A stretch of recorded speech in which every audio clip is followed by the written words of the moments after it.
think to go to Old Trafford and get a point is always a good result at any stage of the season. But after what's been happening in the last week or so, then yeah, it's a massive point for them for sure.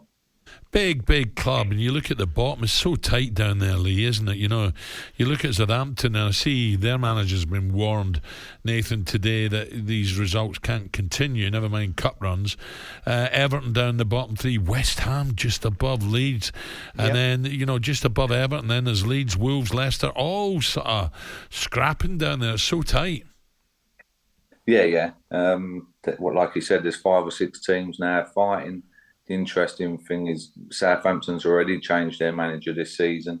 Everton have just changed theirs, and I'm guessing that's why Leeds then pressed the button when they did, because other teams ain't left it too late and think, well, okay, we'll give it another game, and before you know it, it's too late to catch the others. So the good thing is that they've still got time to turn things around, because they wasn't playing badly. Ali, like you was at the game, weren't you?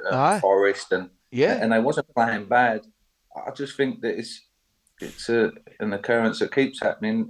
I just feel like they create chances, but they just don't take them. And if they had someone at the top end of the pitch, someone a bit like yourselves, man, then I think they'd be in a completely different position, because the football they play is very good to watch. High tempo as well. Yeah.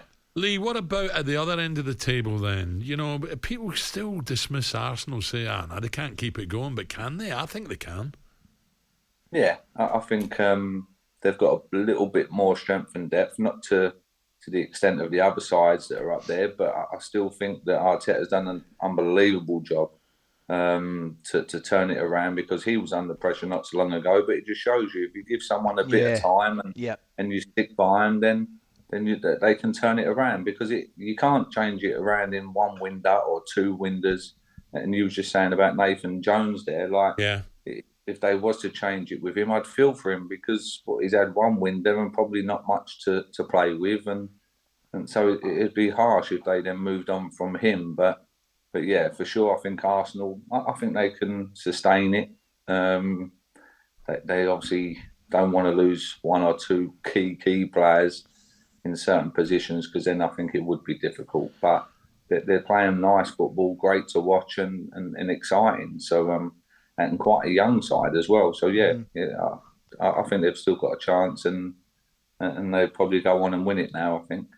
Lee, I was going to say to you, mate, and you touched on it, Arsenal are probably a great example of it, because, you know, there were calls from a lot of the supporters and other people that, you know, Arteta wasn't getting the job done and should have been replaced. They've stuck by him, they're getting the benefit now, which is fantastic to see.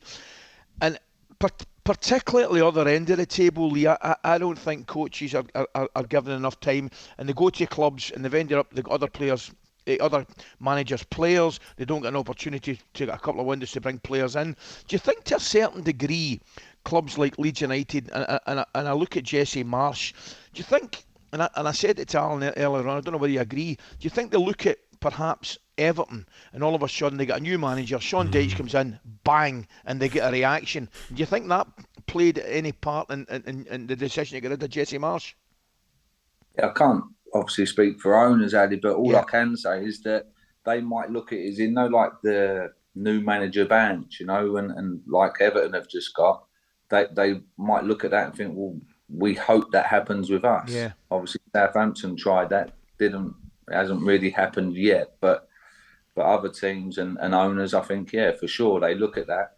It was like when I went to Birmingham a couple of years ago, you know, like I went there and then we had that bounce and won a few games, and it kept us up in the division. So, yeah, for sure, I think they do play, that they look at that card, and some of them pull that card and some don't. But, yeah, Leeds have definitely pulled that card, I think. Lee, from a player's point of view, you know, a few Everton fans were saying, well, where did that come from? How did we get that much out of the players?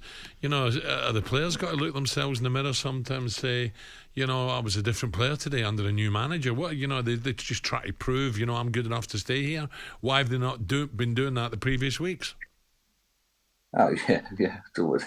It's always that, though, isn't it, Alan, that players that, for some reason, whatever reason, I think the game's changed from when all of us had a go at it. You know, I think they're softer now. for sure. And then they go into a comfort zone. As bad as what that sounds, that's what happens. Players go into a comfort zone and they think, oh, this is okay, because they've got long contracts. Managers come and go, So it's not nice, but unfortunately, that's what's happening in today's game. Lee, tell me, you touched on it, and clearly the importance of putting the ball in the back of the net is vital and down that relegation area. But one player, the first goal last night for Leeds, one player I've been really impressed with, I've seen him a couple of times, is Noncho. He looks as though he's got pace, he's direct, he can finish.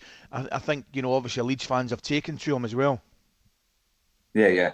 He's good on the eye, isn't he? Yeah. And just at times that final bit, and that's the difference between the top players, But he's a very good, young, exciting player, and I want to be wanting to be playing against him, running up and down that wing for sure, because he goes both ways. He's quite good. But yeah, but he seems to be the main player at the moment for them, and the biggest threat. So, and that's coming from a winger. So maybe try him through the middle and give him a go there, because if he's one-on-one, if he's doing that to fullbacks, what would he do then to a centre half, Lee, just a quickie, I've got to break. West Ham against Chelsea.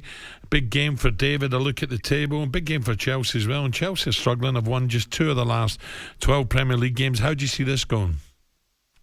Them games are always quite tight, so I think the first goal in that will definitely be important. But win, lose or draw for David Moyes, then I would still say stick with him. Like, don't press that panic button, and I don't think the owners will. The way I look at it, I try to dress it down in this way, lads, that when West Ham, and I'm a West Ham fan, when West Ham was in trouble a few years back, then they went and got David Moyes to keep him up. Yeah. And then they let him go, and then they got in trouble again, and then called him back again, and then give him a long contract once he kept him up again. And last season, a trip in Europe, we got to the semi-finals. And now, if we're in a relegation battle at the moment. So who better than someone that's already come and saved you twice to stay there and keep you up again? Yeah. That's what I would say. Like, that's the way I look at it. You've gone and got him twice to keep you up in the division. So keep the man that's done that already, because he knows how to do that, So I think he's done a great job since he's been there. talkSPORT Breakfast with Alan Brazil. Thursday and Friday morning, 6 till 10. On AM, on DAB, via the talkSPORT app and on your smart speaker. talkSPORT.